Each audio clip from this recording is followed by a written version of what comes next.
22 ലക്ഷം students attend ചെയ്ത NEET എക്സാമിന്റെ paper leak ആയത് ഇങ്ങനെയാണ്. ജയ്പൂരിലുള്ള 2 പേര് പേപ്പർ ലീക്ക് ചെയ്തിട്ട് മഹാരാഷ്ട്രയിലുള്ള ഒരു പ്രസ്സിലേക്ക് അയച്ചു കൊടുത്തു. ആ പ്രസ്സിൽ വർക്ക് ചെയ്തുകൊണ്ടിരുന്ന ഒരാൾ ആരും അറിയാണ്ട് സീക്രട്ടായിട്ട് ജയ്പൂരിലുള്ള വേറെ 2 പേർക്ക് ആ പേപ്പറിന്റെ കോപ്പി സെൻഡ് ചെയ്ത് കൊടുത്തു. ജയ്പൂരിൽ നിന്നും ആ പേപ്പർ പോകുന്നത് ഹരിയാനയിൽ വർക്ക് ചെയ്യുന്ന ഇതിന്റെ മിഡിൽ മാൻ ആയിട്ടുള്ള ഡോക്ടറിന്റെ അടുത്തേക്കാണ്. ഡോക്ടർ അവിടെ നിന്ന് നേരെ രാജസ്ഥാനിലേക്കുള്ള ഒരു കൺസൾട്ടേഷൻ കമ്പനിക്ക് പൈസയ്ക്ക് വേണ്ടി ആ പേപ്പർ കൈമാറി. പിന്നെ ആ പേപ്പർ പോയത് വാട്സാപ്പ് ഗ്രൂപ്പുകളിലേക്കായിരുന്നു. 30,000 മുതൽ 5 ലക്ഷം രൂപ വരെ കൊടുത്ത് വാങ്ങാൻ വേണ്ടി സ്റ്റുഡൻസ് ഉണ്ടായിരുന്നു.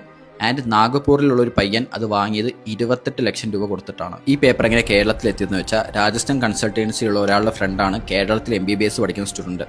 അയാൾക്ക് നേരെ 30,000 രൂപയ്ക്ക് പേപ്പർ വിറ്റപ്പം ആ സ്റ്റുഡൻറ്റ് ആ ക്വസ്റ്റ്യൻ പേപ്പർ നേരെ വാട്സാപ്പിൽ കൂടെ അച്ഛന് ഫോർവേഡ് കൊടുത്തു. അച്ഛനാണ് വർക്ക് ചെയ്തുകൊണ്ടിരുന്നത് ഒരു ഗേൾസ് PGയിലായിരുന്നു.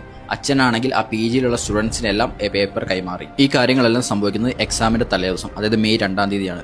എക്സാം കഴിഞ്ഞ് ഈ വൈറലായ പേപ്പറും ഒറിജിനൽ പേപ്പറും കൂടി കമ്പയർ ചെയ്ത കോച്ചിങ് ടീച്ചറാണ് ഈ കാര്യം ശ്രദ്ധിച്ചത്. ക്വസ്റ്റ്യൻ പേപ്പേഴ്സ് ഓൾമോസ്റ്റ് സെയിം ആയിരുന്നു എന്ന് മാത്രമല്ല 90ഓളം ബയോളജി ക്വസ്റ്റ്യൻസും 45ഓളം കെമിസ്ട്രി ക്വസ്റ്റ്യൻസും സെയിം തന്നെയായിരുന്നു. പിന്നീട് അവർ പോലീസ് സ്റ്റേഷനിൽ കംപ്ലൈന്റ് കൊടുക്കാൻ ചെന്നെങ്കിലും റൂമേഴ്സ് സ്പ്രെഡ് ആക്കരുതെന്ന് പറഞ്ഞ് അവരെ പുറത്താക്കി. പിന്നെ അവർ NTA മെയിൽ അയക്കുകയും പിന്നീടാണ് ഈ കാര്യങ്ങളെല്ലാം പുറത്തു വരുന്നത്. ചുരുക്കി പറഞ്ഞ രാവും പകലും ഇല്ലാണ്ട് പഠിച്ച 22 ലക്ഷത്തോളം പിള്ളേരുടെ കഠിനാധ്വാനം ഫുള്ള് വേസ്റ്റ് ആയി. ഈ കാര്യങ്ങൾ പോലും ഹാൻഡിൽ ചെയ്യാൻ പറ്റാത്ത നമ്മുടെ സിസ്റ്റം വളരെ ഫെയിലാണ്. കഷ്ടപ്പെട്ട് പഠിക്കുന്ന ആൾക്കാർ പുറത്തു നിൽക്കുന്നു, പൈസ കൊടുത്ത് പേപ്പർ വാങ്ങുന്ന ആൾക്കാർ ഡോക്ടറുമാകുന്നു.